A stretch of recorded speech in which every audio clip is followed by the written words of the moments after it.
right, so welcome everybody to tonight's City Council meeting for South Burlington, Vermont, July 7th, 2025.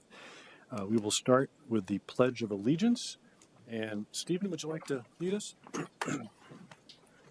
pledge allegiance to the flag of the United States of America, to the republic for which it stands, one nation, under God, indivisible, with liberty and justice for all.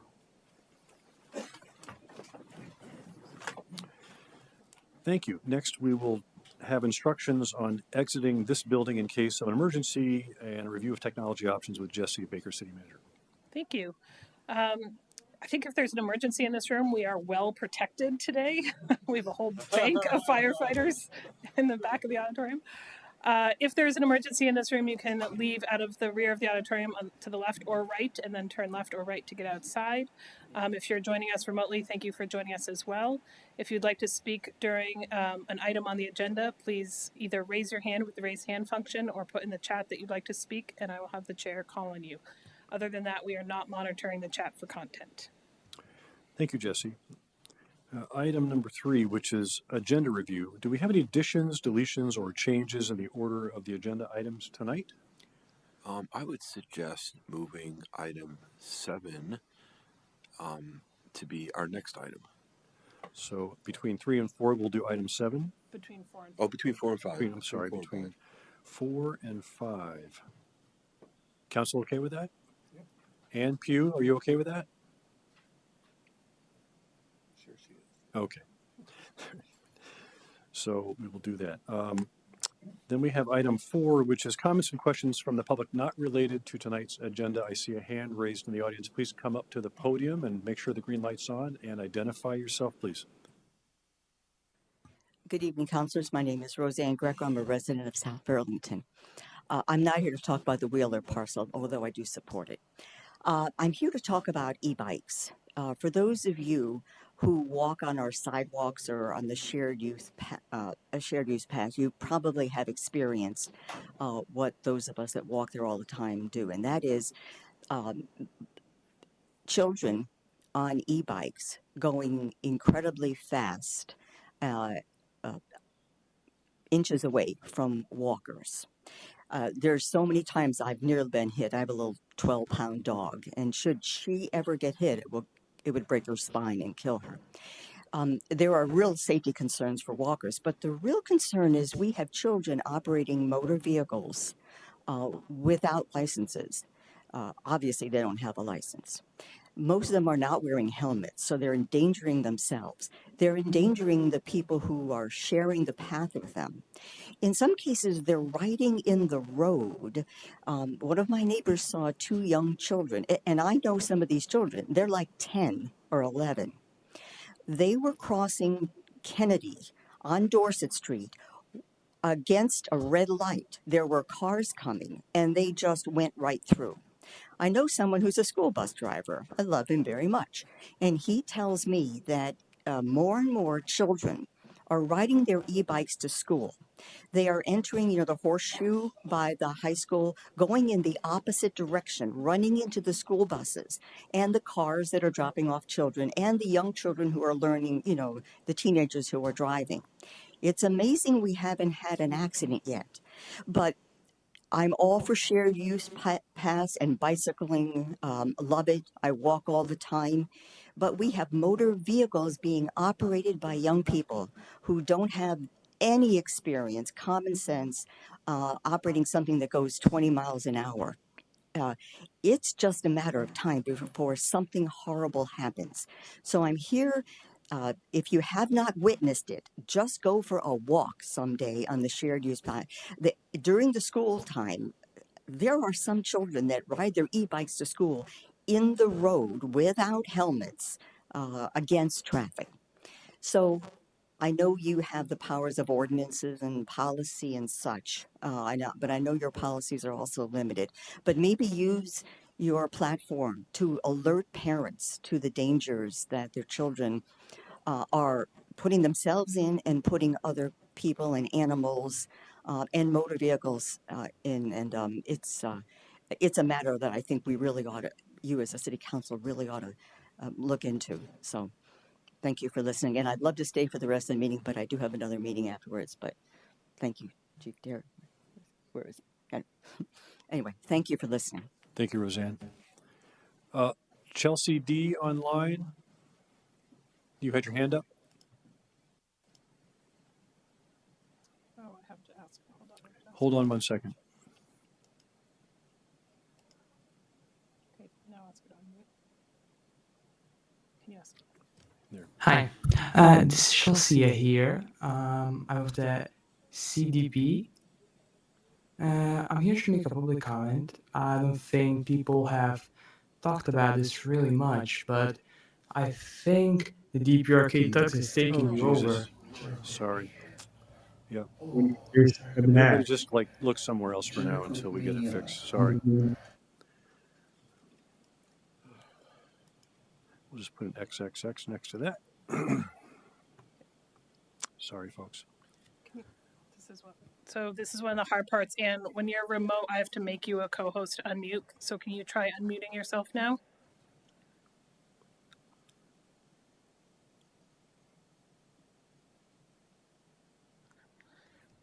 Here we go. Can you try talking, Ann? Hello? Yep, we can hear you. Great. All right, so no other comments from, somebody in the audience, please come to the microphone, identify yourself. Barbara Service, resident of South Burlington. I will be brief because I know I don't need to repeat things that have been said. Again, I agree with the concerns expressed about Wheeler, but I didn't know that Roseanne was going to talk about bikes. And I just want to remind you that not only are we talking about e-bikes, but we're just talking about people who bike in general on the shared use paths, and that it's become at times almost dangerous for people who walk on those paths. So if there's anything that can be done, I've been to the bike ped committee, nothing seems to happen. So I just raise it again in support of what Roseanne said. Thank you, Barb. Any other comments? Okay. I think that, Oh. I think she just Yes. put a comment on. She put a comment in, but does she want to speak? Yep.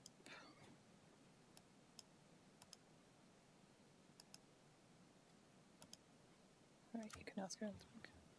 Dr. Childs, do you want to speak? Yes, I do.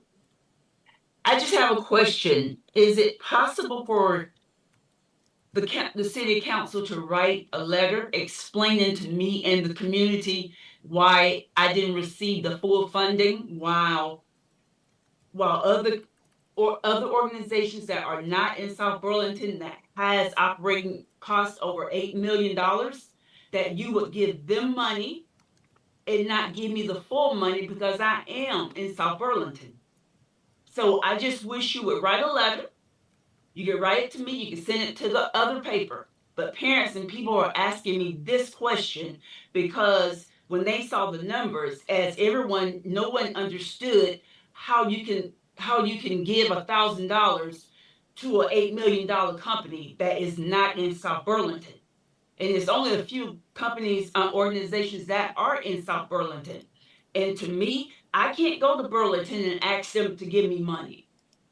So I don't know how SB allows them. XB has it set up and it's hurtful because I don't understand. All I know is the finance manager, she did what she was told to do. But when you looked at that list and you saw that the first one was $1 million company, why would y'all vote on that? So just please, all I ask, write a letter. I would appreciate a real letter. And then I can send it to the other paper and the other organizations. Thank you. Is that it, Dr. Childs? Okay. Thank you for your comment. All right, I'm going to try Joseph a different way. Is there anybody else? Joseph. Oh. Hi, everyone. This is Joseph. Legitimate.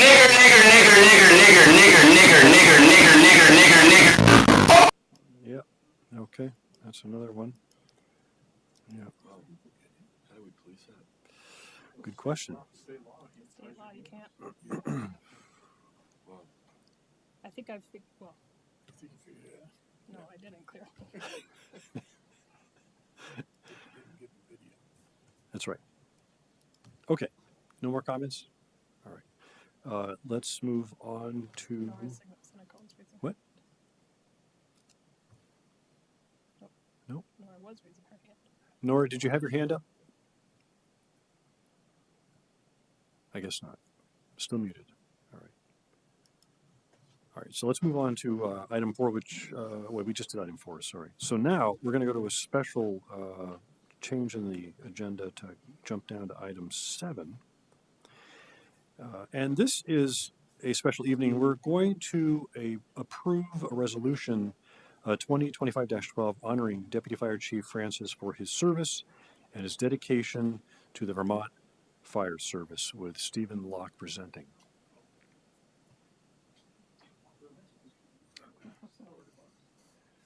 Terry, can you come down here, please? Come on down.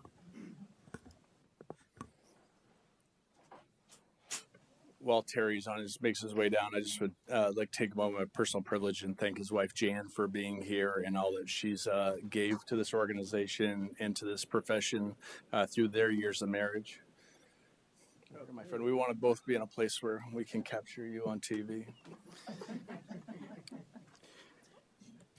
A resolution honoring Deputy Fire Chief Francis for his service and dedication to the Vermont Fire Service, July 7th, 2025. Whereas Deputy Chief Terry Francis retires from the City of South Burlington Fire Department on July 11th, 2025, concluding a 52-year career in the fire service. And whereas Chief Francis began his career with the St. Michael's Fire and Rescue in the fall of 1973 as a college student. And whereas Chief Francis was appointed to the City of Burlington Fire Department on August 13th, 1979, promoted to the city's fire marshal in 1999, and retired in 2012.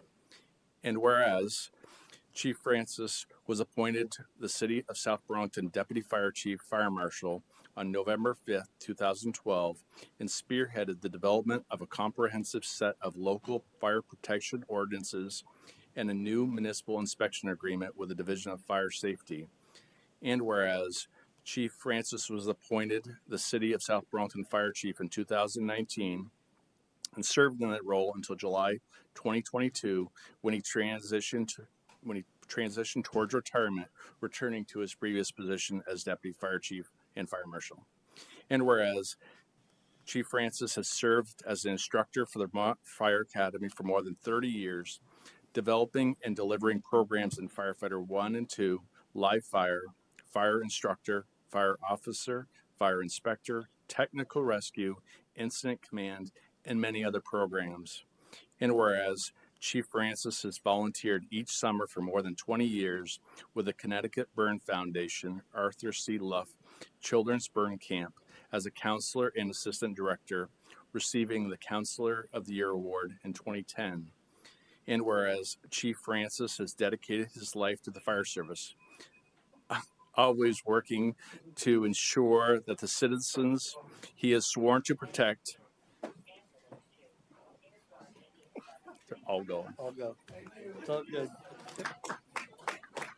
And the firefighters that work alongside of him were safe from the ravages of fire. And whereas Chief Francis can leave the fire service knowing that he has made a tremendous impact, and his efforts will definitely save lives and reduce the injury for years to come.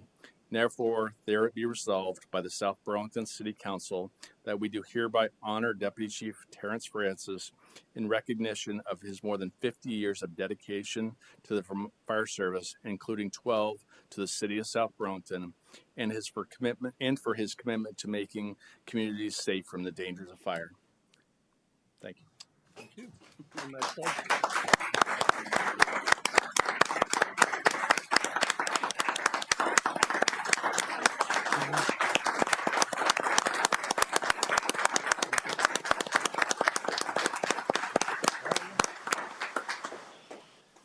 Well, thank you, Chief Locke. I don't know where the time went. As you see, we're a busy department. It's not about me, it's about we. you folks, the folks just left on a call, the other people up in the back, and probably more importantly, excuse me, more about family. This blue sea out here is family. The woman in the corner is family. She made the mistake 52 years ago saying she'd go out with me. So she's my ex-fiance, and she's been with me for 48 years. That means she's been a single parent and a single grandparent for 48 years. That's the type of things that firefighters do for their community.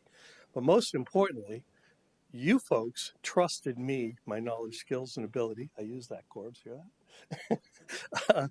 To make the city better. And we kept politics out of it. You funded it appropriately. You made wonderful suggestions that we're always open to. This is your community. It's our community. And while I'm stepping away from full public service, I'll continue to teach. I really want to thank you folks and the folks here in the audience and the people out in the TV computer world for their support and just letting us do what we know is right to do. We're looking at ordinances tonight that will improve the service that we deliver with your help. We welcome the public comments that people may have. We're always here to answer questions.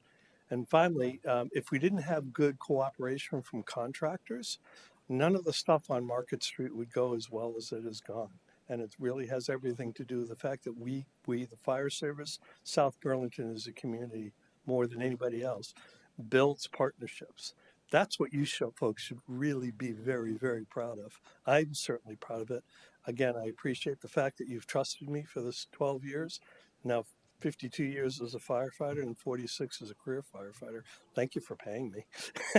And with that, I'll end my comments. So thank you for this recognition tonight. Jen, thanks very much.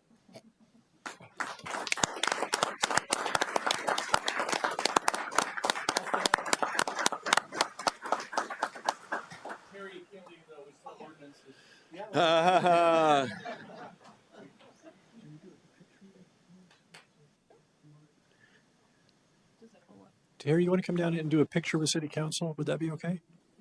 Okay. Do we need to pass this resolution? Do we need to pass We the do. resolution? Yeah. I move. So before we do that, could I please have a motion to approve that resolution that was read by Stephen Locke? I move to approve a resolution honoring Deputy Fire Chief Francis for his service and dedication to the Vermont Fire Service, July 7, 2025. Second. We have a motion and a second. I hope there's no discussion. All those in favor say aye. Aye. Aye. And Ann votes aye, so it is unanimous. Thank you very much. So let's get a picture.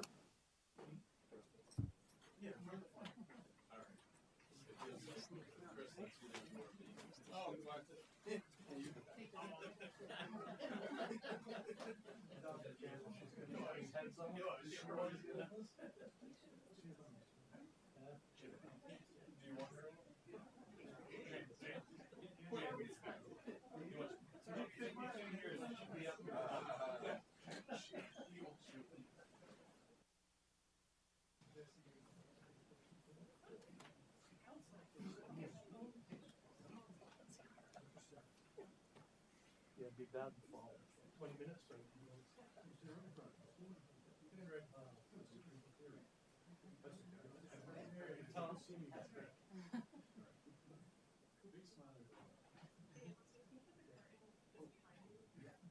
First question, gig line straight.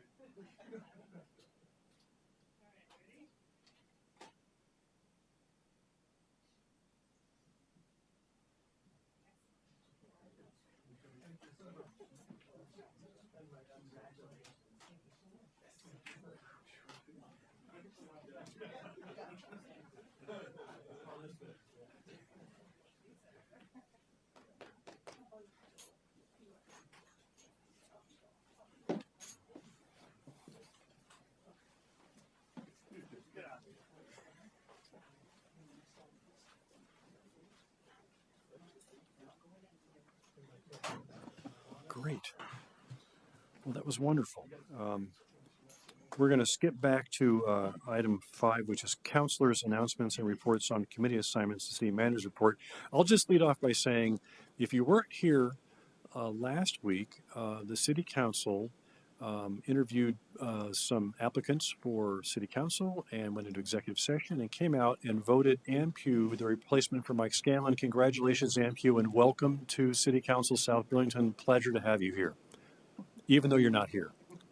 Thank you. I look forward to actually being there the next meeting.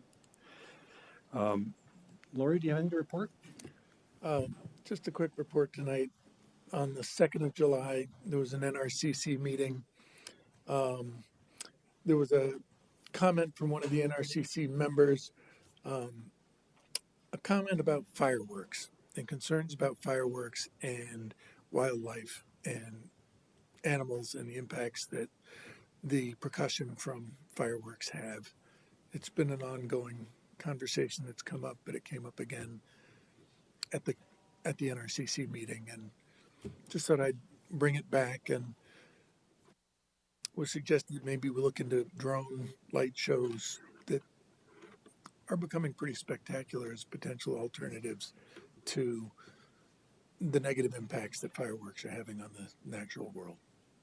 The other, the CRO group that are working on the parks and open space master plans gave an excellent presentation on the progress that they've made.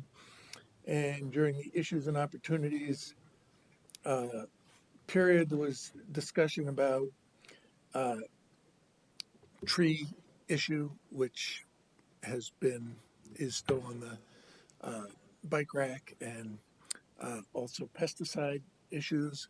And there were a number of people on the committee who were expressing frustration and concern about coordination between the council and committees, and that committees do work that gets appreciated.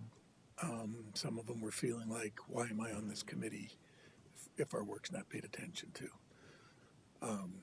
Sulkin and I are working on improving that within that committee, but it's just, I think, a comment that we need to keep current for us as we think about all our committees and how we task them and make sure that they feel empowered to do work and appreciated for the work they do. So that's my report tonight. Good point. Thanks, Lori. Andrew?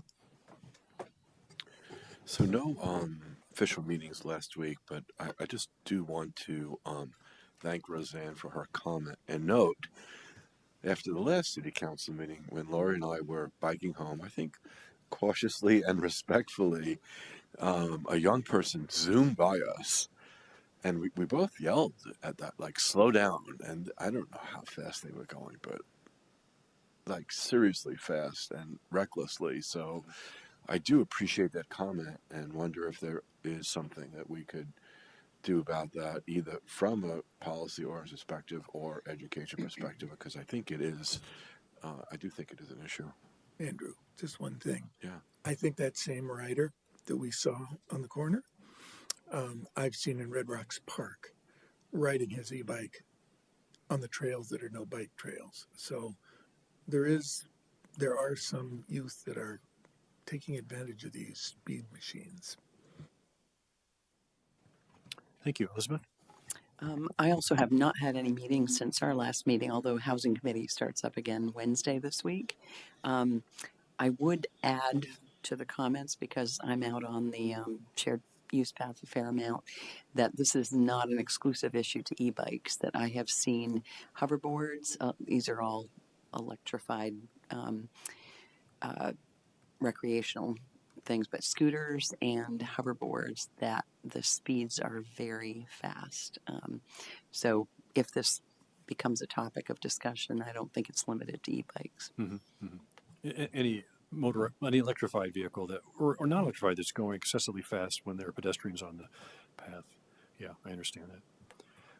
I don't have any comments other than thank you, the other paper, for the wonderful front page picture.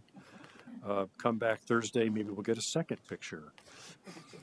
Please come Thursday night because we're going to have the dunk tank again, and we're going to do fundraising for Special Olympics again. So there's an opportunity to throw some softballs at the target. And once again, if you use up all the softballs, you don't sink me. You just walk up and go for the goosh, and you hit the trigger, and I fall in. And it's and I won't hold it against you. It's okay. Comment? Oh, Ann? I did not have any formal meetings, having just recently taken the oath. Thank you very much. So we'll move to item. Wait, just Me. what? Oh, you have a comment. Yeah. Thanks. Go ahead. I have just a couple quick updates. On the capital project side of things, the Dorset Street water tank is progressing on schedule. The contractor poured the foundation last week, and you'll start to see vertical construction in the next week. And then, assuming the weather cooperates, we are paving Community Drive this week. Development Review Board has heard applications from both the airport on the maintenance facility as well as the city on the Bartlett Bay wastewater treatment plant. So two kind of big quasi-municipal projects moving forward through the DRB. Paul wanted to share that in FY25, we issued permits for 106 new homes. So when we think about our annual housing, it's less than we have had in the last couple of years, but still 106 new homes. I also want to share that as SB3C, our growing downtown organization, the South Burlington City Center Collaborative, is kind of kicking off, funded in FY26, looking to hire an executive director. The executive director of Montpelier Alive will be joining our leadership team meeting this week to talk with our staff about Montpelier Alive's a 25-year-old downtown organization, to talk about what's worked well between downtown organizations and city staff in the past, and try and get some tips and tricks, and really thank her, Katie Trouts, for joining us this week.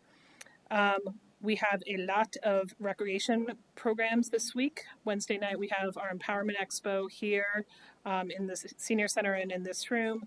SB Night Out on Thursday, the Movie Night on Friday, the Murder Mystery on Saturday. Next week is Wrecker on the Go, SB Night Out and Turf Time. And then Volunteer Appreciation Dinner on July 23rd, that if you haven't gotten invites to City Council, you will very shortly. And registration for fall soccer is open, so fall is just around the corner. Thanks. And just so you know, at the SB Night Out, Ultraviolet, the band will be playing, and they're the ones that played the Friday night at the Illuminate Vermont, and they were very intense and very talented, and they had the audience pretty much dancing in the street. So we're hoping for a repeat of that. Jesse, does the 106 new units, that includes the units in City Center, the rental units? It does, but only ones that were permitted in FY25. So most of the construction you see going now was permitted in FY24. I see. Okay. And I was led to believe the city may have purchased a Ford Lightning EV. I heard a rumor about that. Yes. Thanks to Tom and Adam, Kate, and Lou and Bettina, we now have a Lightning. And it's extended range? Did I hear that? Yes. Okay. Thank you. Awesome. That's great. So now we have 4 Konas in the F-150, right? Yeah. All right. There you go. Thanks. Moving on to item 6, which is the consent agenda. So 6A is to consider and sign disbursements for the AP financial warrants, and 6B is receive the April and May 2025 financial reports. Can I have a motion to approve the consent agenda? Motion to approve. Second? We have a motion and a second. Is there any discussion? I wouldn't mind just understanding how these financials interact with the tax rate that we just set, because like the option tax revenue is less than projected. Just I don't know if we need to take it off, but I wouldn't mind discussing that a little bit. Sure. Can I? Sure. Let's go answer ahead. that question now. So we do, as you know, monthly financial projections to you. We certainly use those as we build the budget to understand where our projections are going to be, 18 months out from when we are presenting you a budget. Once you have adopted a budget and sent it to the voters, that budget is what we, as you probably remember on the ballot language, we specifically by statute have to say the amount we're going to raise from property taxes. And then the formula for the property tax rate is the amount to be raised over the grand list. So we can't change the amount to be raised based on how the revenues are coming in or whatnot. What we can do is if we see something going in April, May, and June, or July and August, as we see a revenue going out of whack against what we are anticipating in FY26, we can start making financial decisions into FY26 about how we may over or underspend budget lines. So do we think, because the option tax is about 80% of, I guess, anticipated, projected, according to the May to date financials, is that something that will impact what we think about, our expenditures? Are we going to have to revisit this, like dip into surplus? How big a deviation is that, I guess, from past years? Is it a material thing? You think where are we? That's a great question. Yes, local options taxes are coming in lower than we have previously projected, because in the 3 years before this year, they were coming in much higher than we projected, hence why we ended fiscal years with a surplus. One of the reasons why we ended fiscal years with a surplus. So we're trying to get tighter to that line. I'm not yet concerned that they're coming in so low that we're going to have a significant hole in FY26 because we have a $35 million general fund budget. There are lots of ways that we can, over the course of the fiscal year, think about expenditures to not make if our revenues aren't performing the way we want, things like that. 7 days into the fiscal year, I'm not particularly concerned about that, but it's certainly something that we will be tracking very closely. 80% in May is lower than we have seen in the last couple of years. It's not drastically lower yet. Okay. Just one other thing. So in the past, when options tax revenue has been above projections, do we take that extra revenue and we put it in surplus? Yes. Is that what we do? Yep. So is it appropriate then, when it's the other way around, to draw from surplus if we need to fill the hole? Is that what we would do? So that is certainly something that you could do if we were running a deficit in FY26 and there was something you wanted to make sure that we had budgeted that we completed. You could allocate general fund surplus to that. And absolutely, that is where your surplus comes from, is that the over revenue we have to the under expenditure in a given year. Okay. We still are anticipating ending FY25 with a surplus. Okay. Jesse, have you heard anything at the state level of how local option tax is doing statewide? Statewide, it is going down, especially the rooms, meals, and alcohol tax. Mm-hmm. I think sales, rooms, meals, and alcohol, travel, tourism. Sales is, I think, still performing quite strongly. The difference that we did not take into, this isn't quite your question, but a different answer to that question is what we did not take into consideration when we built the FY26 budget regarding local options tax is that the legislature changed the formula this cycle. So sometime in FY26, we will start collecting 75% of each penny, not 70% of each penny. So that is a unanticipated revenue stream that you will need to obligate at some point. So I think that may, for us, buffer some of that statewide tourism decline.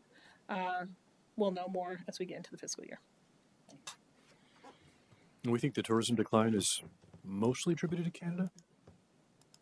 That's what I'm hearing at the state level. Okay, yeah. That the crossings are way down. I'm not surprised. I have to say I went to, not from Vermont, but from New York State, went to Canada on July 4th and had 0 cars in front of me going and 0 cars in front of me coming back. Wow. Anne, did you have any comments? Thank you for asking. No, I did not. Okay. So you ready for the vote? All those in favor say aye. Aye. Aye. Aye, and it is unanimous. Thank you very much. And we're going to skip past 7, which we already did. I'm going to move on to item 8, which is the second reading and public hearing on a fire prevention and protection ordinance. Deputy Fire Chief Chris Corbin, come on down with Incoming Fire Marshal John Chrisman. Good evening. Back again. How many readings will we have? Hopefully.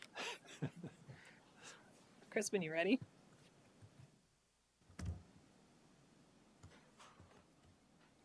Oh, is this really you? Okay, just check.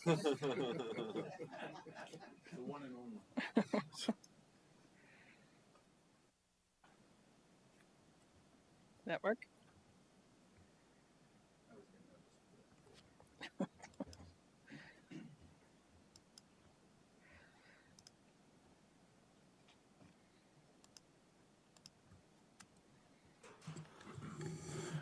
Good evening, Deputy Chief Chris Corbin and John Chrisman, incoming Fire Marshal. Also, the outgoing Fire Marshal is in the room, as well as the Electrical Inspector. So, do you want me to present each of these individually or together as one?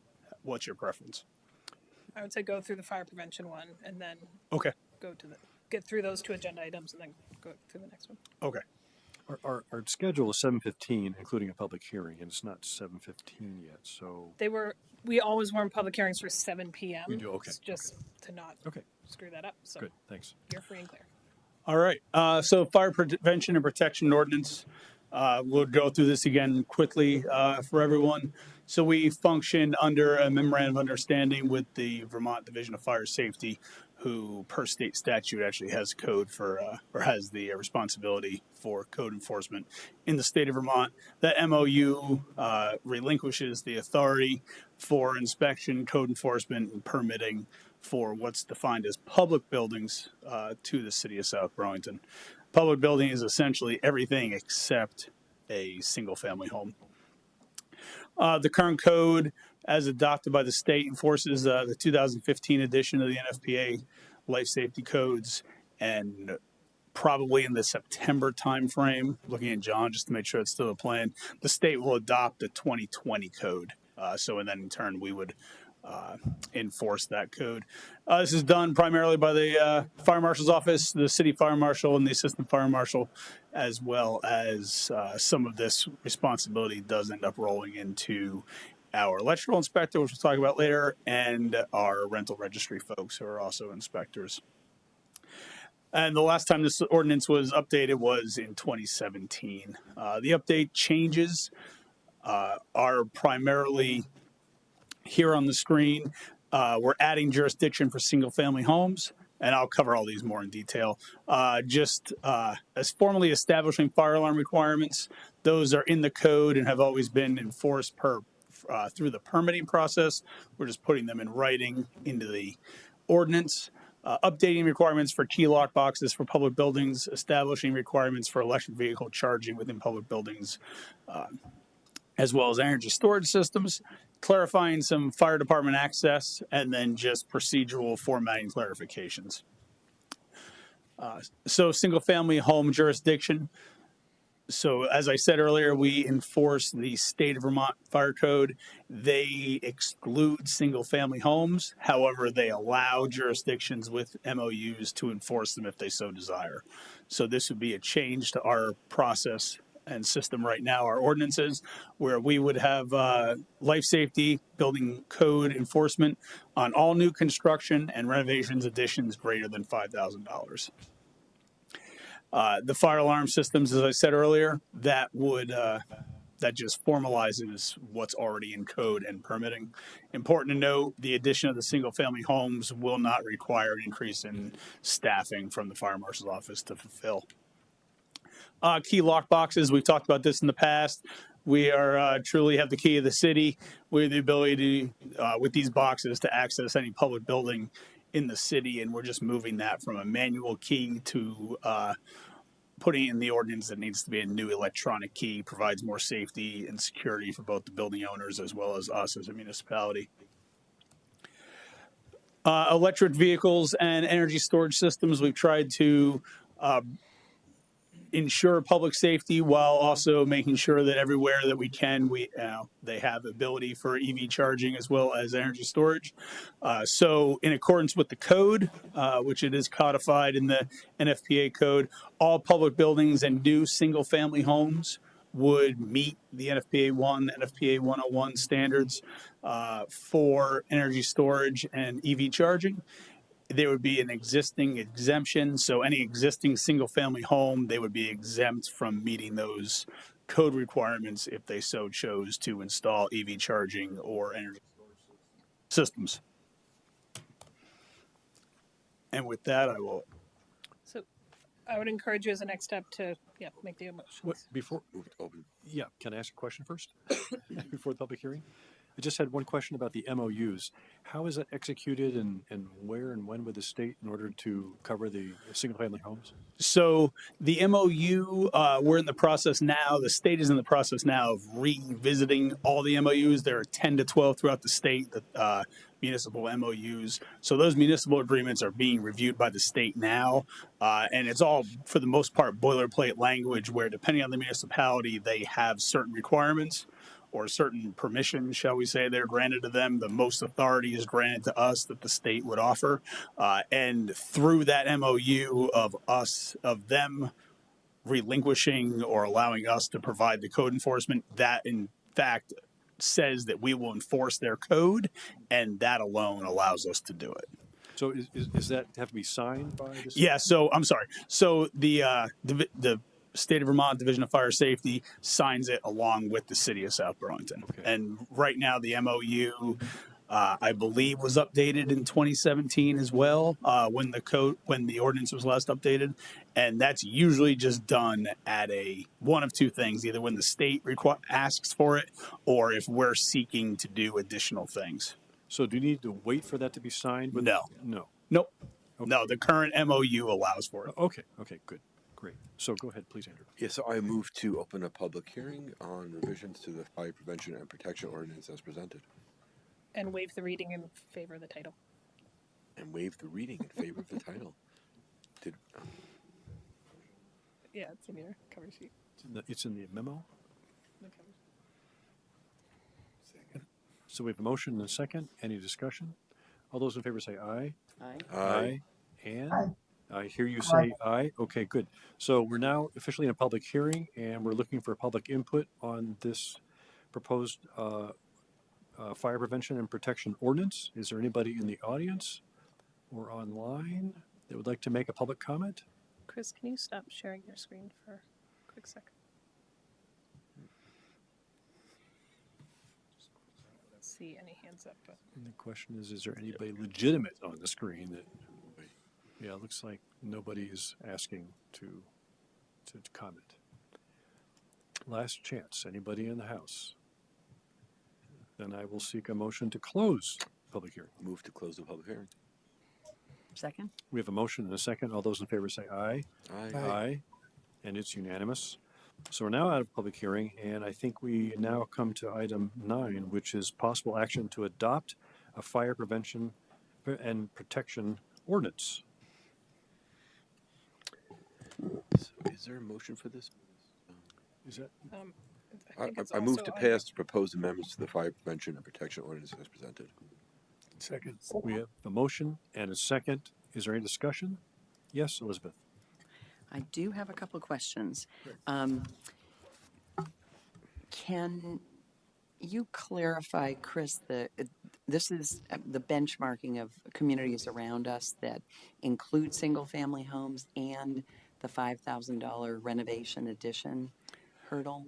So I can tell you that the only other only other municipality in the state of Vermont that has an MOU as comprehensive as ours is the City of Burlington. Mm-hmm. They do single-family home code enforcement. I do not know what their dollar value cutoff, if any, is. And that was one of my other questions. I'm struggling a little bit with having a dollar amount be the proxy for the inspection with renovations or additions. And I mentioned the last time, that's a very low hurdle in this labor and materials market. Is there any other proxy that you're aware of that makes more sense relative to enforcing the ordinance? So I'll say that most of our permitting and most of the permitting you see around are all I don't want to use the word governed, but compared to prices. So I'm not sure, other than maybe potentially discussing a square footage. Right. I think those are really your only two options, but general standard, industry standard is to use that dollar value. And I will say that dollar value was chosen within our office, but can be set obviously with whatever policy you all just determine. And the last question I had is, and this occurred to me after the last presentation you made on the key lock boxes. Is that the either best available or the most effective technology that you folks have seen of standardizing this? Yes, so that's up-to-date, newest technology out there. There's basically two companies out in the market. The one we now use, Knox, and then another company which is less than compatible, shall we say. And the beauty with this is it's all electronic based. We can control it. So if a key's lost at the flip of a switch, we can turn it off. We can share those keys with all of our mutual aid partners who also use the same modern technology as well. Right. And just to jump back, John just reminded me, the $5,000 is also in line with planning and zoning for what they require for permitting fees. Great. Thank you. Are you ready for the vote? All those in favor, please say aye. Aye. Aye. Aye. And it's unanimous. So the fire prevention and protection ordinance is adopted. Thank you very much. Thank you. Now we're moving on to item 10. Don't go anywhere. No. This is the second reading and public hearing on an electrical installations ordinance.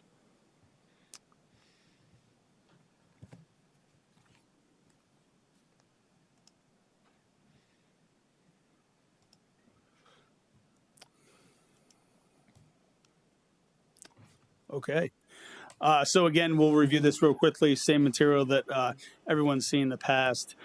The same MOU with the same authority, or the same MOU grants us the authority to enforce the electrical code per the state of Vermont, which has adopted the 2020 version of FPA 70.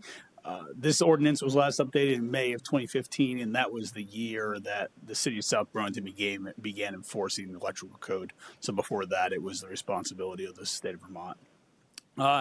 We have our electrical inspector who is responsible with the help of the fire marshal's office. He works with the fire marshal's office to enforce this code. So really this one's similar in relation to the fire ordinance. The major change is that we're adding jurisdiction for single family homes as well. Again, just like the fire ordinance, the state of Vermont does not enforce or permit single-family home electrical installations. However, it does grant us the authority to do so through our MOU if we so desire. The single-family jurisdiction would be on all new single-family home construction, all renovations and additions in single-family homes, with a few exceptions, which we'll talk about. There's the owner-occupied licensing exception, which essentially means that you can do your own electrical work in a single-family home with a permit. So you get the benefit of having the electrical inspector inspect your work, sign off on it. But if it's owner occupied, you can do the work on your own. There are two exceptions to that, and that is working in the service, so the meter or where the service comes into your home, and then also the electrical panel. Those are per the NFPA code, and those do require a licensed electrician. And then the second one, which we're exempting from the permit, or from the requirements rather, does contradict code language for breaking wire as they use the terminology.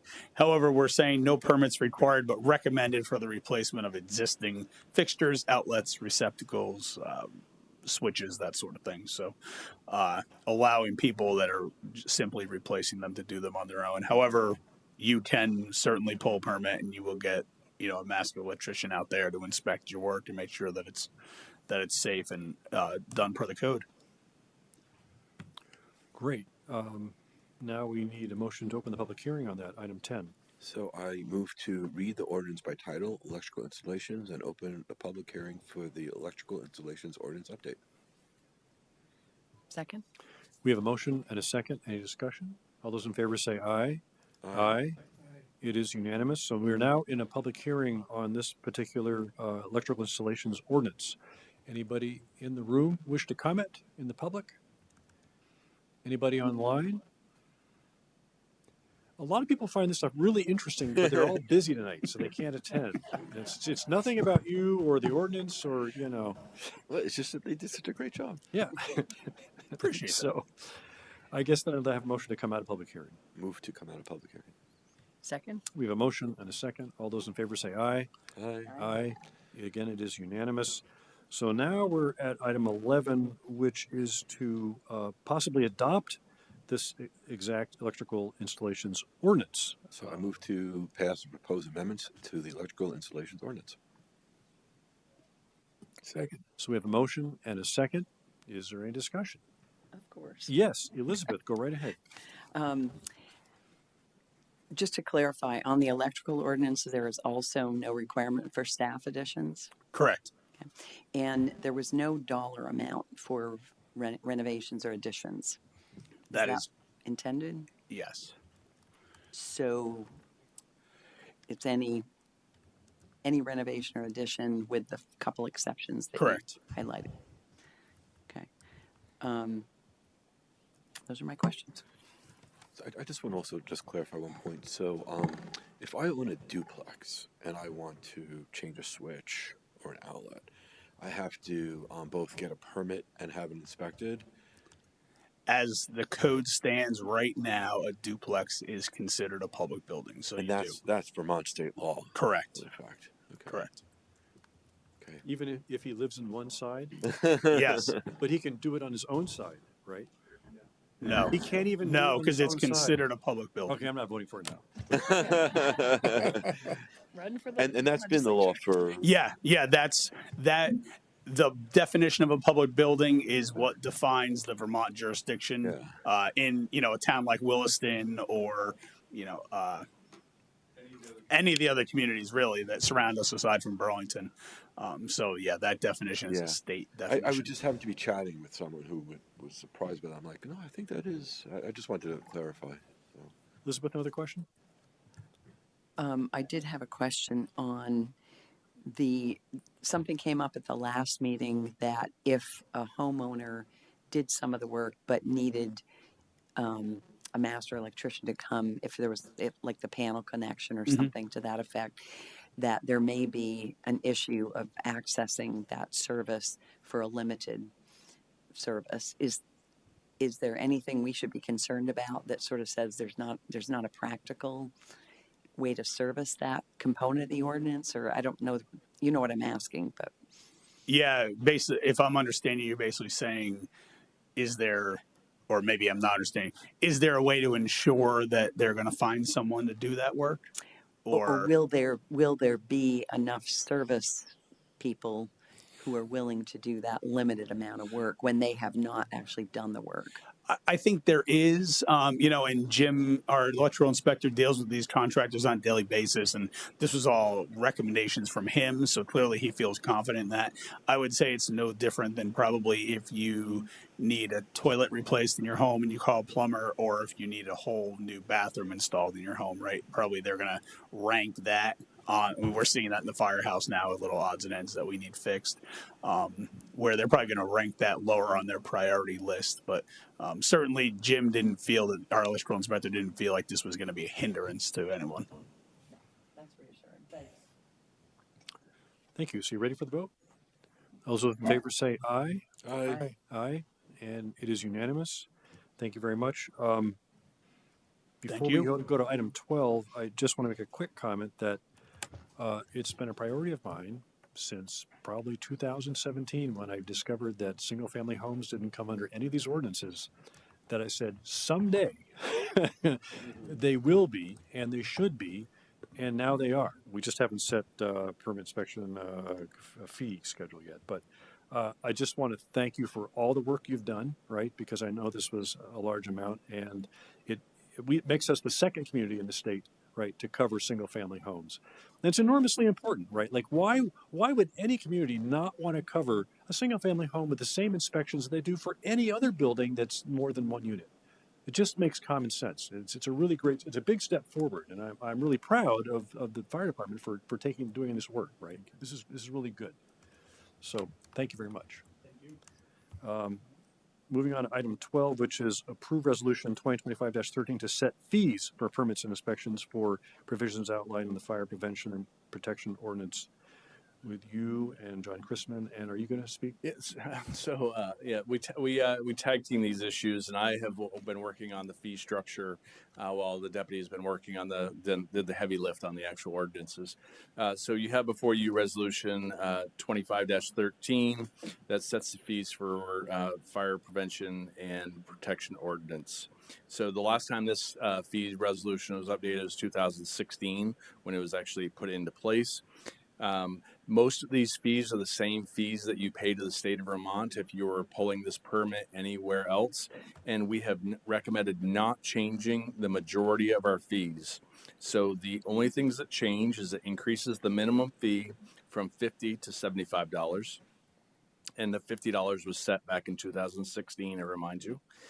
It establishes a minimum fee for specialty suppression systems, kitchen hood suppression systems, sprinkler and standpipe review, standalone standpipe systems, fire pumps and fire alarm systems, $275.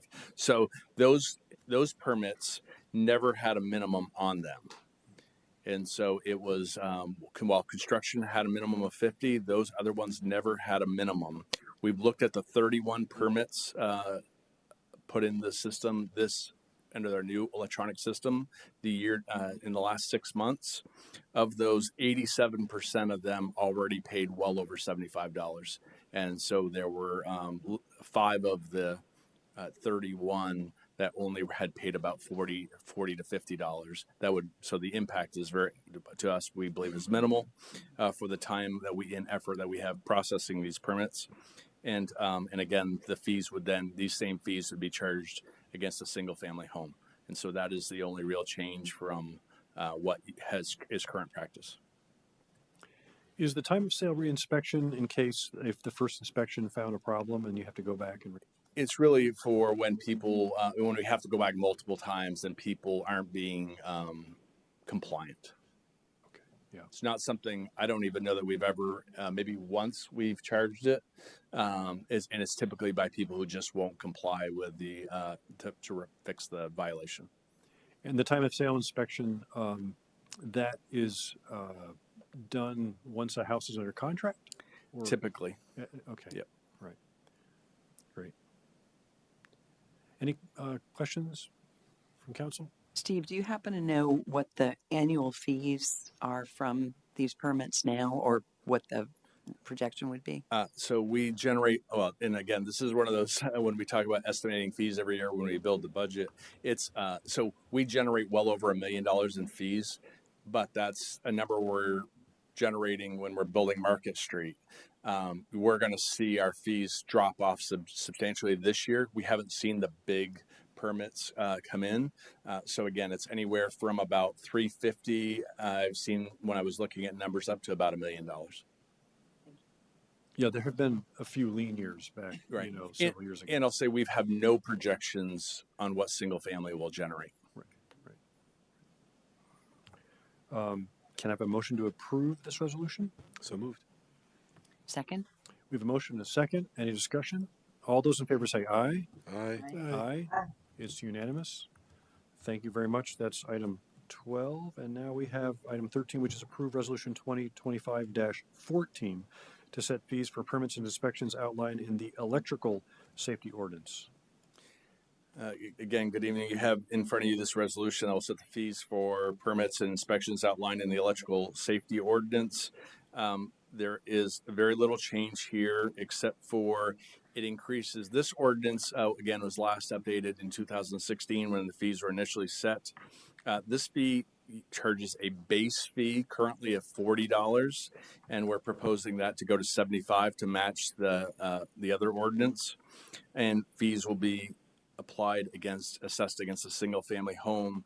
What is interesting in this one is that the original 2016 language, in addition to the $40 base fee, allowed us to charge a $50 administrative fee that we never, for some reason, has never been charged. But we did not, while we had that authority under previous resolution, I did not want to include it here. We feel just going to the 75, which is cheaper than the 90 we had previous authority to do, would be the appropriate thing. And to be quite honest, it's some part of programming and the new software system so that it makes it easier if it's charging one minimum fee against all permits. So the solar combiner, inverter, and transformer fees, the combiner inverter, was that never done on single-family homes before? Correct. Correct. I'm looking at Jim. Yeah, correct. It was never charged on a single family home. And now it will be. It will be. Okay, great. And what transformers are we talking about with solar panels? Are those step-up transformers back? Okay. So those are for really large solar installations, as opposed to just an inverter going back. Okay. And Jim, you're gonna have to come down. Unless if there's any more than yes, you're gonna have to come on down. No, that's all right. I just hoping yes. You're correct. So single-family homes, you won't see that in. It's larger applications. They got to put additional transformers in. Right. Okay. Yep. Great. Thank you. Any questions from councilors at all? Can I have a motion to adopt this fee ordinance, please? So moved. Second.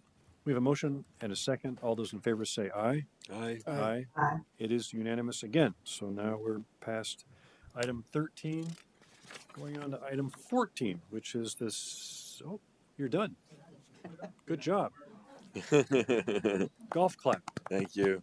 Thank you, gentlemen. So now we're at item 14, which is second reading and public hearing on an update to the utility service line ordinance with Bettina Miguez, with the Climate Action Manager. Good evening. Good evening. Bettina, Bettina do you want me to Miguez. share your.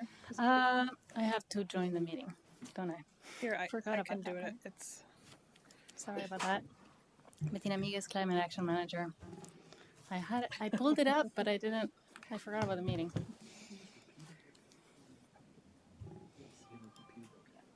it's the same. I'm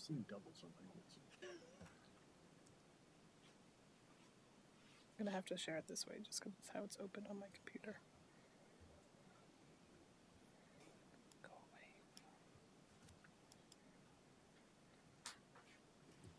Go for it. Okay. So I'm here to talk about the amendment to the utility service lines ordinance. This has to do with residential connections to the electric utility and any electrical upgrades. So this is the second reading. The proposed amendment basically adds a bullet point to the text that's already there, saying that replacement of utility service lines that connect from an existing residential building to the electrical grid shall be exempt from the requirement for underground installation if there is an existing utility pole on the street to which the electrical utility allows an aerial connection. I added on the street. I don't know why. Sorry about that. Without the on the street, but hopefully the poles are on the street. So why am I bringing you this change? Very quickly, next slide, please. South Burlington residents are electrifying. For example, because you're adding heat pumps, you're adding electric chargers, and we would like to encourage that home electrification to achieve our climate goals. Sometimes that electrification may require a panel upgrade, and underground utility connection upgrades are very expensive because you have to dig trenches, and unless there is a conduit. If there's a conduit, then they're very simple. If there's not an adequate conduit, then they can be very expensive. And there are many neighborhoods that have a mix of underground and aerial utility service lines because we have an ordinance that from 1993 that was trying to encourage underground utilities. So next slide. So you've seen this before. Basically, that's an example of the beige home has an underground to an aerial connection, while its neighbor has an aerial to aerial connection. And so this would be a case in which if the beige home would like to electrify and needs to upgrade their panel, if you approve this ordinance change, then they would be able to also have an aerial connection to the utility pole. Next slide.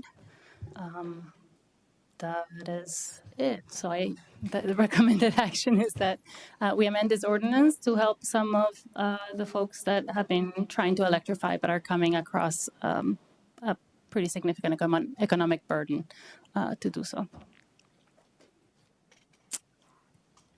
So I have a quick question. Yeah. And we have an expert in the back that might be able to answer the question. But I'm just curious, are there some homes in the city that are so old that their electrical connection, that the amperage is so low that if they had a ton of solar power on their roof and in their yard, that it couldn't handle that power coming back to the pole? Could that be a possible problem? But this would fix that, possibly. We're adding a line to bring more power to the home. You know, Yes. It's far-fetched, but I'm just curious. That would be a big system. So, what is the lowest service home? Is it 50 amps or? No, most of the homes in South Burlington are run around 100 amps. 100 amps. Yeah. And anything that was built in the 60s and 70s is around 100 amps. Okay. Yeah. And the new ones are 200? 150 to 200. 150 to 200. So there's probably no way that somebody could load that much solar in their yard or on their roof to jeopardize somehow their ability to put power back. Not on a single lot. Yeah. In South Burlington. Yeah. If it was a double lot, absolutely you could put some arrays in the yard, but not on a single lot you wouldn't be able to. Okay. But, yeah. It was just kind of an interesting question I wanted to raise. Thank you very much. My daughter wished this happened 2 years ago. 'Cause she had to replace her underground. Ouch. Ouch. Yeah. And there was no way around it at that point. At that point. Maybe after tonight there could be. Maybe. She's already done it. Could I just piggyback on Sure. a minute? So I think that assuming that you take action on this tonight, I think that this ordinance change is a great example of why having Bettina's capacity here in the city is of value, because it was an unanticipated challenge with implementing the climate action plan that we hadn't planned for. And when a issue arose, she was able very nimbly to go and figure out a very quick by changing ordinance standards, solution that had her capacity not existed, it would have been very hard for the rest of us to dedicate time to that. I want to call that. Great. Thank you. Can we have a motion to open the public hearing? So moved. Second? We have a motion and a second. All those in favor say aye. Aye. Aye. It's unanimous. We are now in a public hearing on this update to the utility service line ordinance. I'm willing to hear comments from the public in the audience, of which we don't have any anymore, because otherwise they're all associated with the city somehow. How about online? I don't see anybody raising their hand online. So Move to close the public hearing. we have a motion. Second? We have a second. Third. All those in favor say aye. Aye. Aye. The public hearing is now closed on this. So that's item 14. Item 15 is possible action on an update to this particular utility service line ordinance. Move to pass the proposed amendments to utility service line ordinance. Second that? We have a motion and a second. Is there any further discussion? I do have a Yes. quick question. Sure. I know, Bettina, when you reviewed this before, you had indicated there's a fairly substantial number of homes that meet those criteria. I'm assuming the city plan goals were tied more to new construction, but does the fact that so many homes might fall under this ordinance impact our ability to move toward the goal in city plan? So definitely the home electrification goals that we have are for existing as well as new construction. So that's a yes. This does impact, and that is why we're pursuing the change. Ready for the vote? Wait. And Oh, Ann, I'm sorry. I wasn't looking there. Go ahead.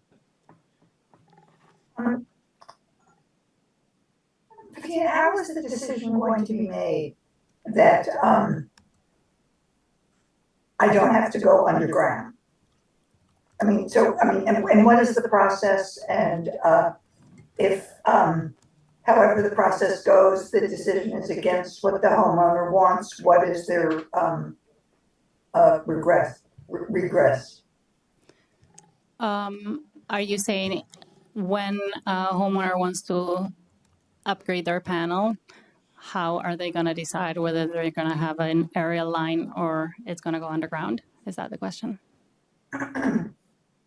Yes, and perhaps I misunderstood, but I thought there needed to get some form of permission to go above ground. And so how do they go about that, and what is the criteria? So the utility is the one that accepts the connection, and one of the slides that I removed since last time was about the Green Mountain Power feedback, and they are okay with having additional aerial connections. They're not concerned about the resiliency of South Burlington's grid. We have one of the lowest outage rates in Chittenden County. And so at this point, they would allow any connection, and in fact encourage, because they, for them, it is a fairly straightforward process. It is what they do. If something happened to your underground connection, they would put a temporary aerial line if possible, and therefore they're pretty well equipped to do this. So I guess what I'm trying to say is that at this current time, the utility would say yes, but I did not want to remove that power from the utility to say we cannot do an aerial connection because of some reason that may come in the future. So I guess that's what I was doing. I was trying to leave the door open for if some things change in the future and the utility says this is not a good idea anymore, that we could potentially So, and go against them. Can I propose a scenario that might satisfy your question, but I'm not sure. So a homeowner calls Efficiency Vermont, right? Gets somebody in and they say, I want to put mini splits in, right? And they go, you don't have enough current for your current, you don't have enough amperage in your service. So you need to, enhance, to increase it, right? So they have a buried line. If we pass this ordinance, right, they don't have to bury a second line, which is very expensive, but they could bring it from the pole if there's a pole, right? So they wouldn't have an additional line. If they have a conduit underground. Right. So part of the issue is that some of the older houses don't have conduits. Okay. If they have a conduit underground and the conduit is big enough, it's adequate, then GMP would come and just basically replace the line. Does this give the homeowner the choice of using the conduit or putting the aerial line? So I do not think that is necessarily the owner's choice, because GMP is going to do what is easiest for them. So then the contractor who wants to do the installation, right, has to call GMP and say, I need another line. Yes. GMP will come out and analyze the situation. Exactly. And if there's no conduit, they'll say, oh, you just passed an ordinance. We can pull there is a pole. An aerial line. Okay. If there is a pole. If there's no pole, then that's a problem. You're stuck with doing underground. Or, we're also considering some other options. Efficiency Vermont is doing studies on alternatives to upgrading panels. What are possible alternatives to that as well? So we're looking into that. Right. And does that satisfy your question? That does, you asked my question or put it in a way that I could understand the response. Thank you. Great. Okay. So we have a motion and second. All those in favor say aye. Aye. Aye. Aye. It is unanimous. So thank you very much. We've adopted that update to the utility service line ordinance. Thank you. Thank you for coming. Thanks, Bettina. Now we're at item 16, which is adopt the FY26 policy priorities and strategies shared work plan between the leadership team and the city council with Jesse Baker, city manager. Thank you. So the next two agenda items are related. The first one is about the shared work plan between the council and the leadership team, and the second is between the committees and the council. You approved this process back in May, and on June 27th held our working meeting between the leadership team and the council. What I've I've tried to capture all of the changes as we discussed in the documents in front of you. There's two different documents. There's the work plan and the bike rack. Honestly, there weren't significant changes, so I'll highlight just a few. One, the bike rack is expected to include the ideas that you came forward with during the working meeting, so we don't lose those year to year. I've changed some wording to clarify intentions in a few places. We've added in the priority to the active work plan around cemetery management and putting together a public tree plan. So those are the kind of significant changes, and happy to answer any other questions you have. And the climate inspection. And the climate inspection, yes. The what? No, as a third significant item, right? The energy inspection. Oh, Yep. Yeah. All good to me. So I have a question. When we, and this is to my fellow councilors, just because I guess I'm unclear, I thought when we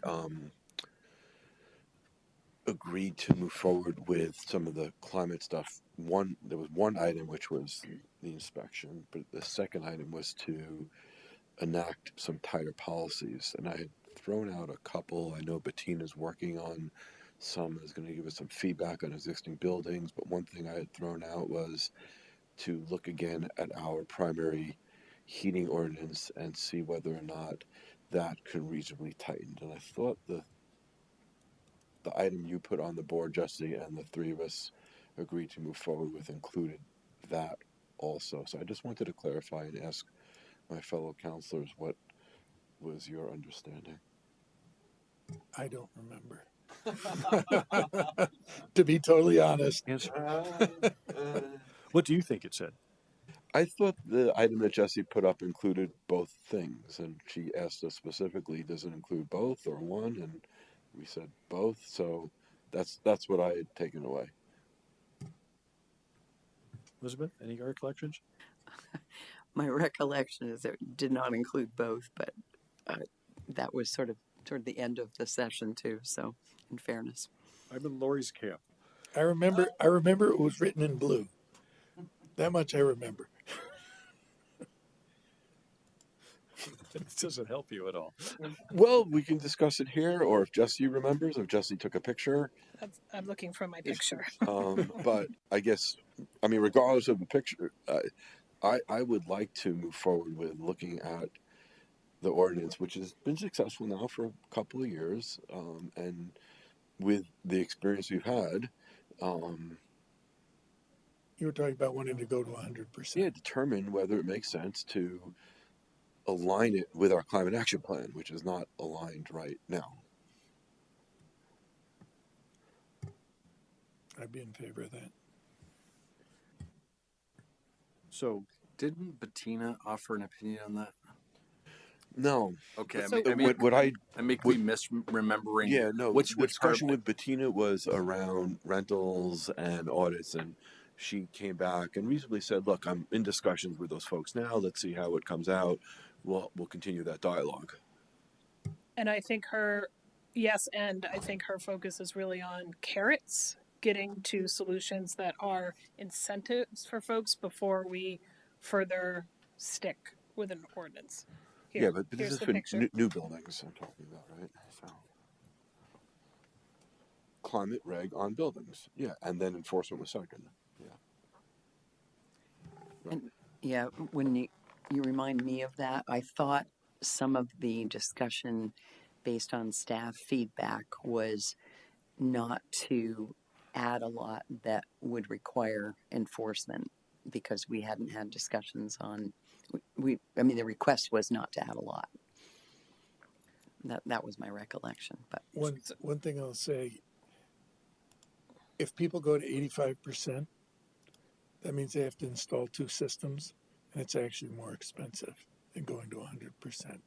So I think people are going to be incentivized if they know they have to do 85% electric, that they will make every effort they can to go to 100, because it will avoid having to have 2 systems.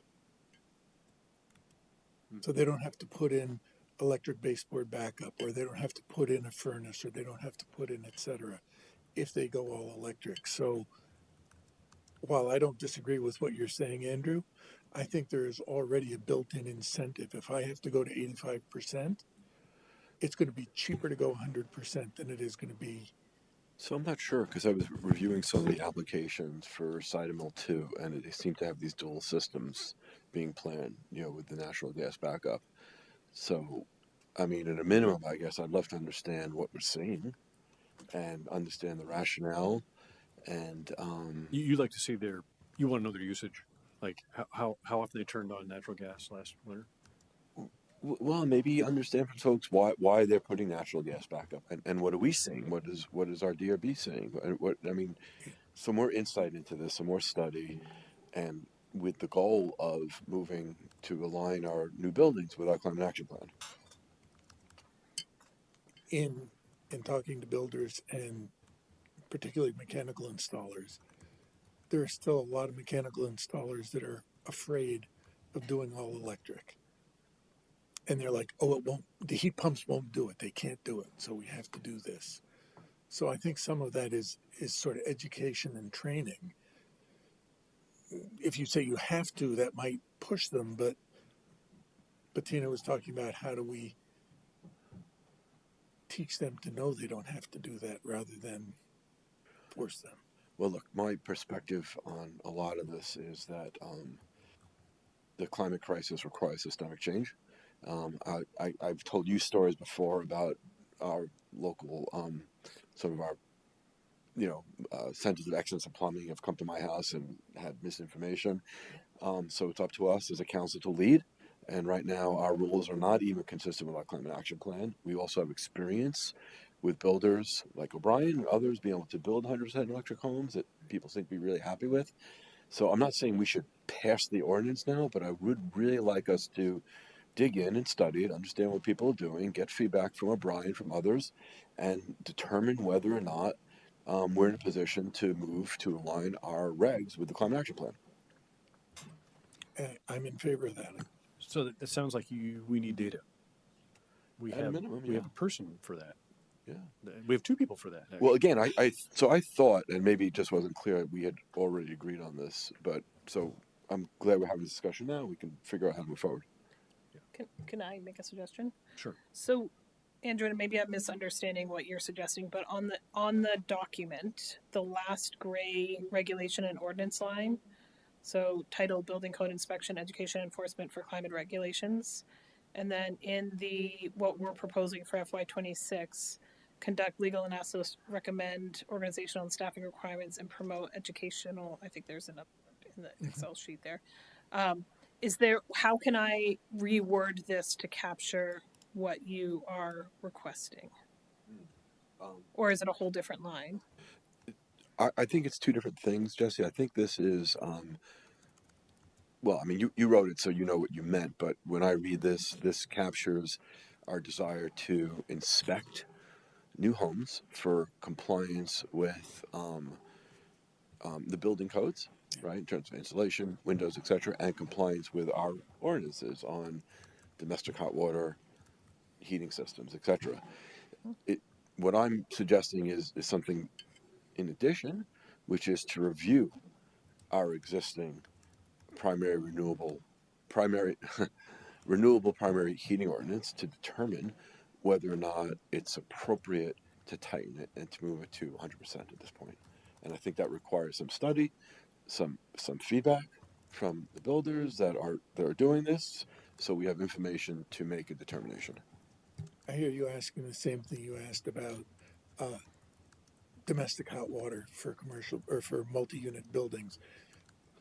Can we look into see if there's the ability to tighten it, which Bettina did around hot water and determined that we need more time, but have her look into this to see if we're at a time when it's appropriate. So you're asking for some study. Some work. Yeah. Some work, yeah. Some research. I would love to know how the O'Brien buildings are performing and whether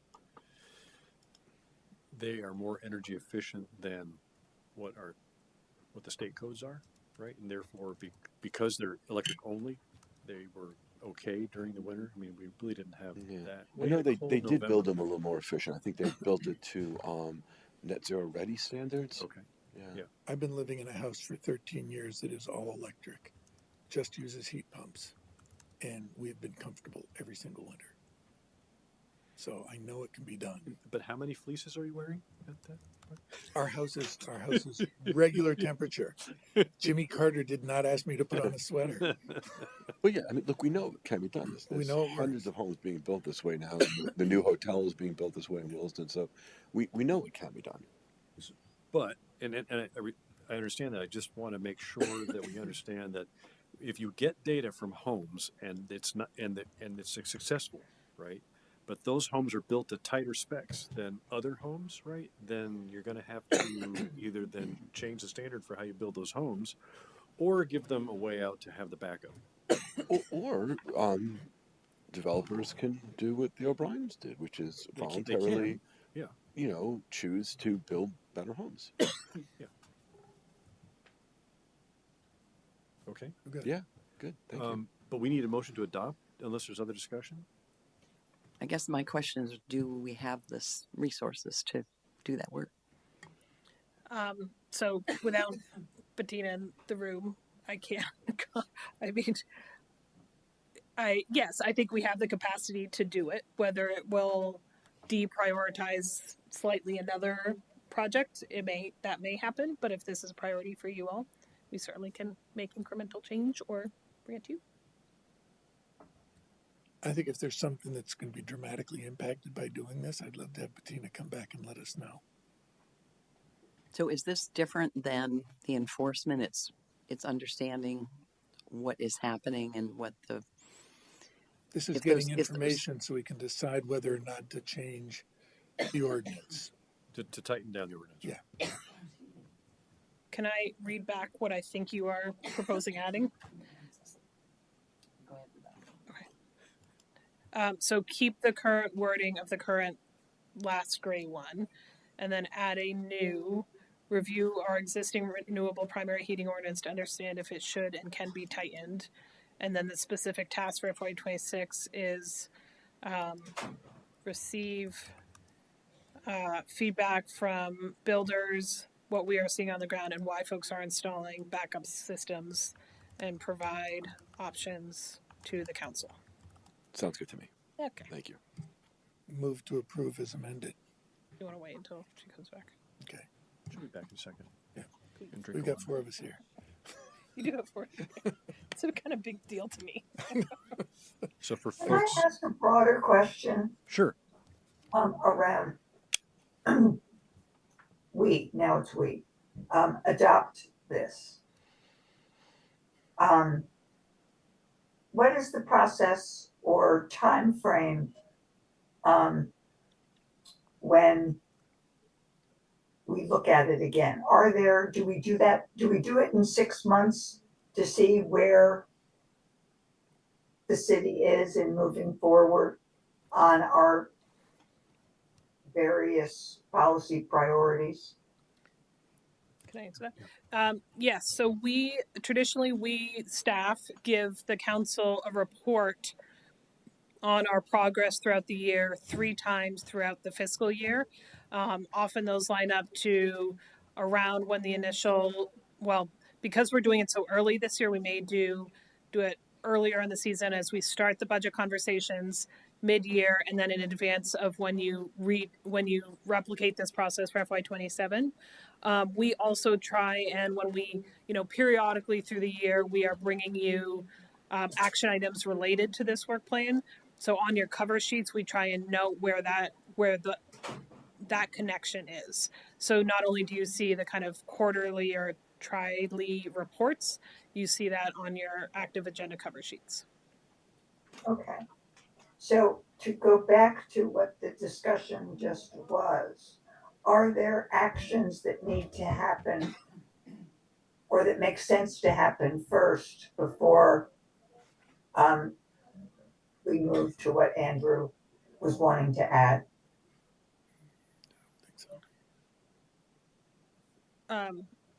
I don't think so. I think what you with the adoption of this work plan, the authority you then kind of see with me is, all the ones under Bettina how are we going to prioritize those? How are we going to make sure we're making some progress on all of them over the course of the year, for example? Okay, thank you for outlining the process for me. Sure. So do we have a motion to adopt? As It's amended. As amended. Second. We have a motion and a second. Who? Well, I didn't make, you made the motion? Yeah. Okay, all right, so we have a motion and a second. Any other discussion? All those in favor say aye. Aye. Aye. And it is unanimous. Thank you very much. Thank you. Item 17, adopt the FY26 policy, priorities, and strategies work plans of the Economic Development, Housing, Public Art, and Recreation and Parks Committees and the Planning Commission. So I've made no changes to how these were submitted and discussed. So they are as previously submitted.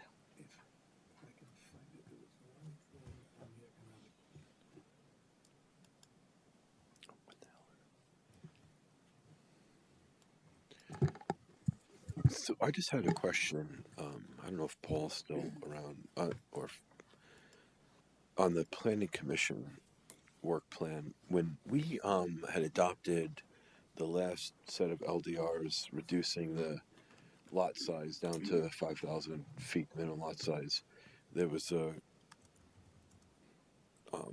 correlative amendment which also allowed lot coverage to go up to 50%. And one comment I had made, and I think we were kind of all in agreement, is that previous lot coverage for larger lots was less than 50%.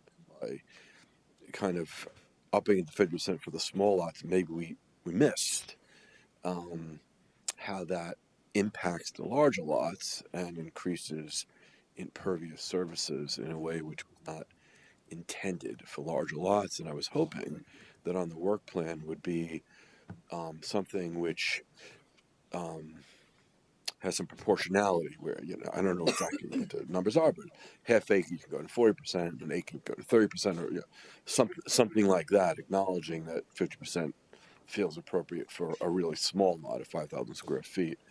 I don't know if that's on the work plan, if that was considered and then dismissed, or Paul, what your thoughts are around that. I appreciate it. Hi, everybody. Paul Connor, Director of Planning and Zoning.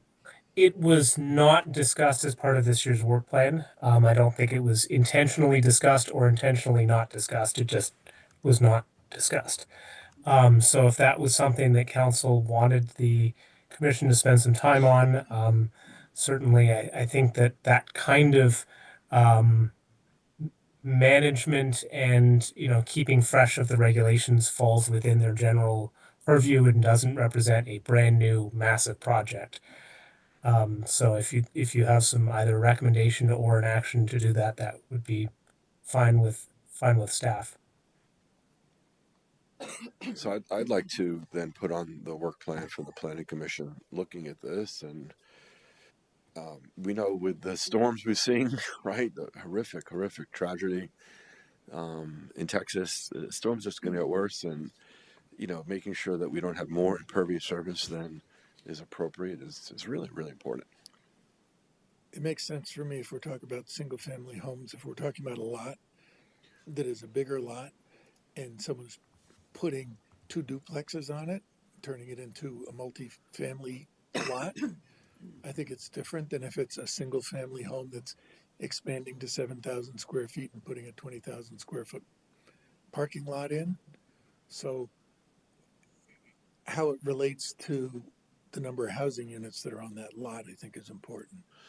Well, we can leave to the Planning Commission to sort out the details on that. But I guess my overall, my comment is just to look more closely at the lot coverage and make sure it's kind of right-sized for the lot. Because again, what I understood the last round of amendments was we kind of bumped it to 50% to accommodate the really small lots without. And maybe there was an intention around. It didn't sound like there was that much intention around how that impacts the larger lots. So your concern is for large lots that if the coverage is too much, that you would have more impervious surface that. Yeah, I mean, I think it used to be 30% for most lots, and it went to 50%, right? So if you have a 2-acre lot and it's 50% coverage, yeah, that's a lot of impervious. Yeah. So are you concerned that the stormwater system can't handle that? Or Oh, well, well, That's not yes, good but policy. I mean I think from an ecologic perspective, the desire is to allow natural systems, yeah, right, before it goes to stormwater, whether it can handle it or not, right? Yeah. I mean, the best is to allow grass and forest and wetlands to handle, that moisture, right, rather than have it drain off a parking lot or patio into the stormwater Are system. you concerned that there are too many of these large lots that are clustered when they're overfilled? Oh, I'm not. I don't know what's actually being built in. I'm just as a policy matter, my concern or my question is whether it's appropriate to allow 50% lot coverage for lots that are bigger than the minimum size. It feels too much to me, and I think it's a change from what had been our LDRs for many decades. Okay. I think that's an interesting nuance. Say again? I said, I think that's an interesting nuance. And Yeah. having 50% lot coverage on a third of an acre lot is very different than having 50% coverage on a 2-acre lot. What if it was a house and a pool and a cottage and I don't know. I mean, and a large concrete pad? I mean, that's the question, right? Yeah, and a pickleball court. Oh, I'm sorry. I know where you're going, Tim. I didn't mean to That's go the there. question. Sorry, I mean, sorry. but you should have to, I mean, let the planning commission Yeah. figure it out. Yeah. It feels like a lot, honestly. Yeah. Quick question, Paul. Would investigation of, well, any restriction on that conflict with what the goals of the Home Act were at the time the Planning Commission was looking at that?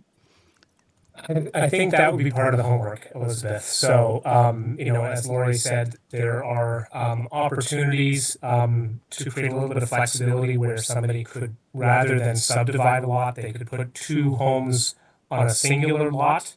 And so just being thoughtful about making sure that it's not punishing somebody who's choosing to just have a different lot arrangement. But there may be different ways of exploring it. And I think if that's council's will to explore it, exploring it doesn't necessarily dictate an outcome. It explores the side effects. So I think that's up to you all. And certainly we would take that into consideration as we work with the Planning Commission to assess that. Paul, didn't I hear you saying that you did not think it would be a heavy lift to look into this? Compared with a whole new initiative, no. Okay. I think we're always thoughtful, and so we don't want to underestimate the time associated with it, but it's not at the scale of reassessing doing a 10-year update to the city center form-based code. I think it would be an interesting analysis. Yeah, useful. Yeah, we need to add that.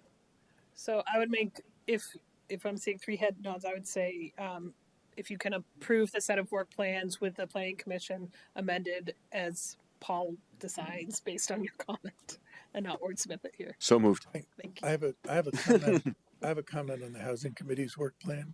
Okay, we have a motion, but do you want to wait? Are we doing just the Planning Commission? No, we're doing them all at once. I'd like to say this before we do a motion. Okay, you want to withhold your motion for that? Okay. Yeah. Under their CAP Building Thermal Implementation Plan, they talk about contribute knowledge on implications of climate initiatives on housing costs. And I think it's very important to look at long-term housing costs, not just the cost of building a house. Because you can build a house very cheaply that's going to cost 3 times as much to operate over the life of the house and actually be more expensive for the occupant. So as I look at this, it's talking about climate initiatives costs on house. So the climate plan says we have to build this house tighter. That's making it more expensive. That means we can't, those climate initiatives are a problem, as opposed to it's making it more efficient. And in fact, it's going to cost less to operate over its lifetime.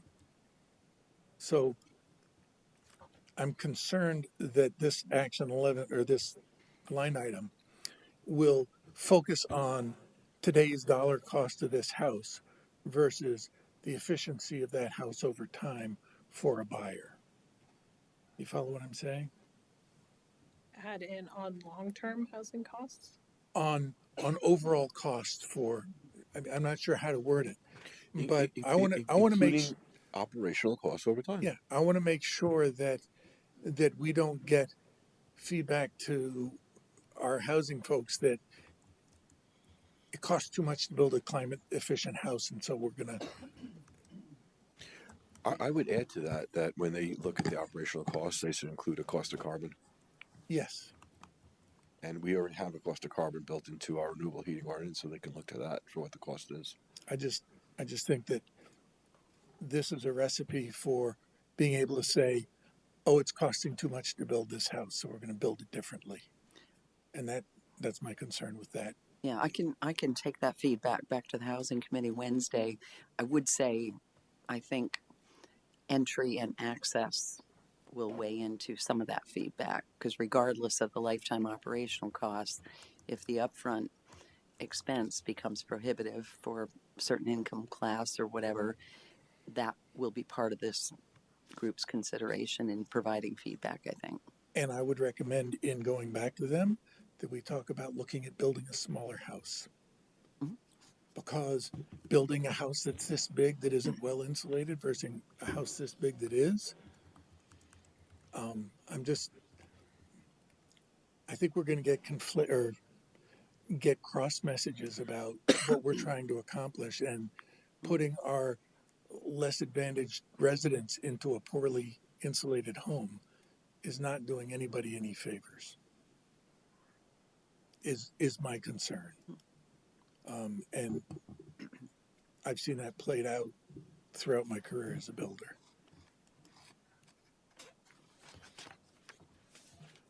Move to approve as amended with respect to the planning commission work plan I'm and not, the housing. what is amending? Oh. What is the language of the amending? Okay, well, I guess with respect to the planning commission, for the planning commission to consider whether the 50% lot cover ratio should be adjusted for larger lots, take into account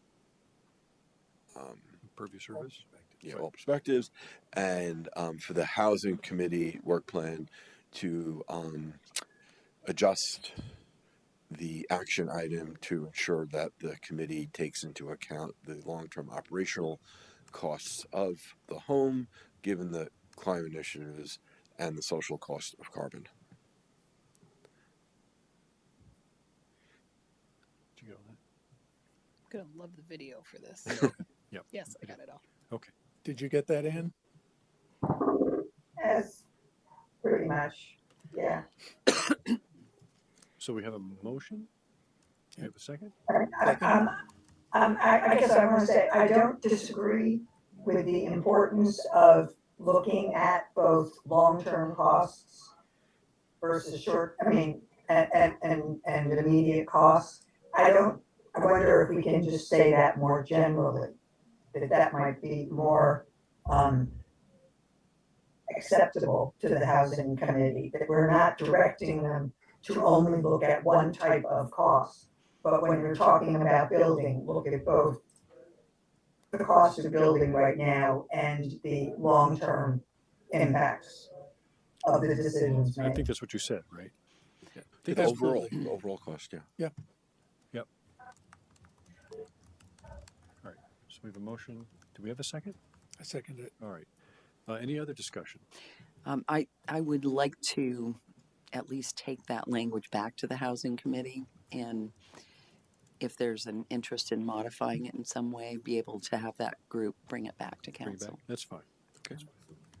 All those in favor say aye. Aye. Wait.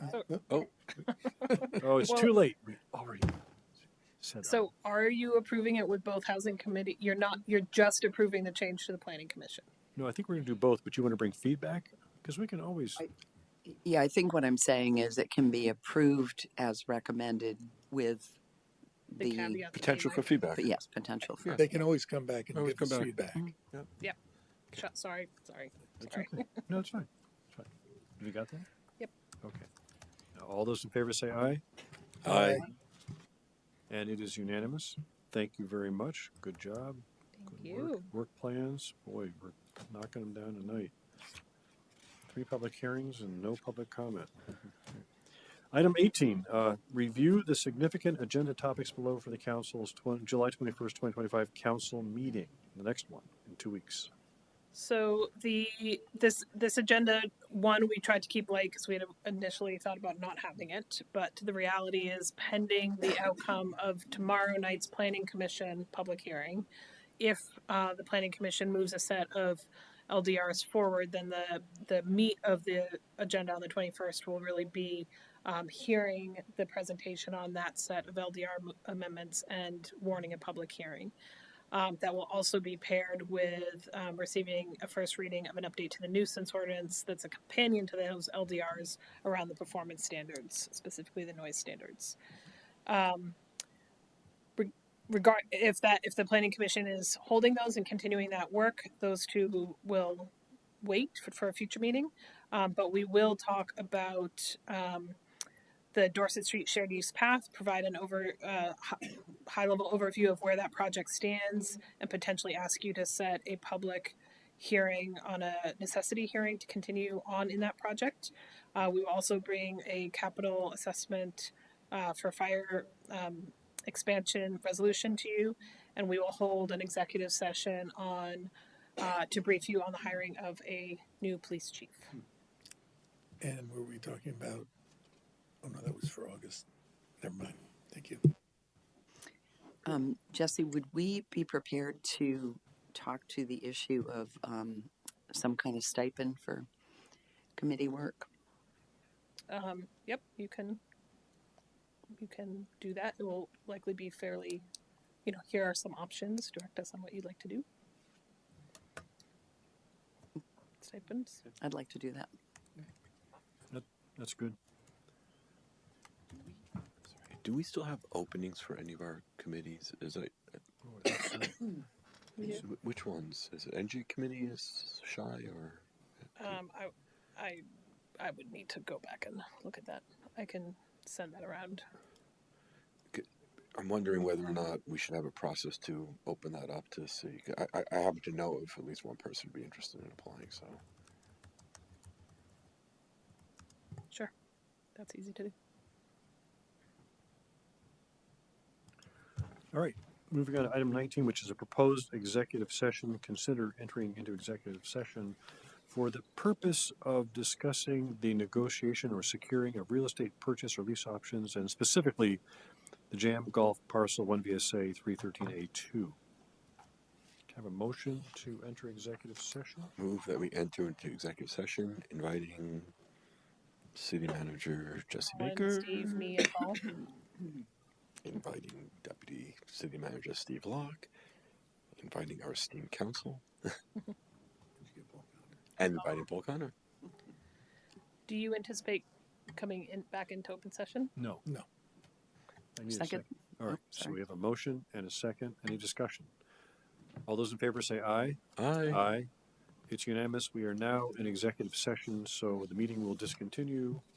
Anybody need to go run to?